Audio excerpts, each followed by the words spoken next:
नवजात मुलाच्या जन्मानंतर त्याला आपल्या आईसोबत ठेवणे अत्यंत महत्त्वाचे असते. मात्र एक अत्यंत धक्कादायक घटना समोर आली.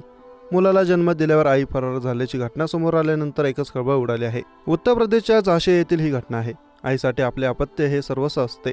मात्र एका कलियुगातील आईने आपल्या मुलाला जन्म दिल्यानंतर त्याला एकटे सोडून ती फरार झाली. नवजात बाळ हे अद्याप रुग्णालयात दाखल आहे. मात्र मागील 2 दिवसांपासून त्याची आई गायब झाली असून तिचा काहीच शोध लागला नाही. या प्रकरणी नवजात बालकाच्या वडिलांनी पोलीस ठाण्यात धाव घेतली असून तक्रार दाखल केली आहे.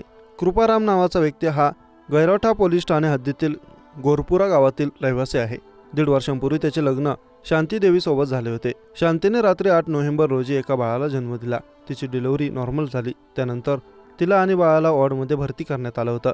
गुरुवारी सकाळी तो शौचालयासाठी गेला होता. मात्र जेव्हा तो परत आला तेव्हा त्याची पत्नी बेडवर नव्हती. यानंतर त्याने तिचा सर्वत्र शोध घेतला. मात्र ती कुठेही मिळून आली नाही. यानंतर त्यांनी नवाबाद पोलीस ठाण्यात धाव घेतली आणि घडलेल्या प्रकाराची माहिती देत याबाबतची तक्रार दाखल केली. अशी माहिती कृपाराम यांनी दिली. तिने असा निर्णय काय घेतला अद्याप याची माहिती समोर आलेली नाही. मागील 2 दिवसांपासून त्याची पत्नी गायब आहे. तर नवजात मुलावर उपचार सुरू आहेत.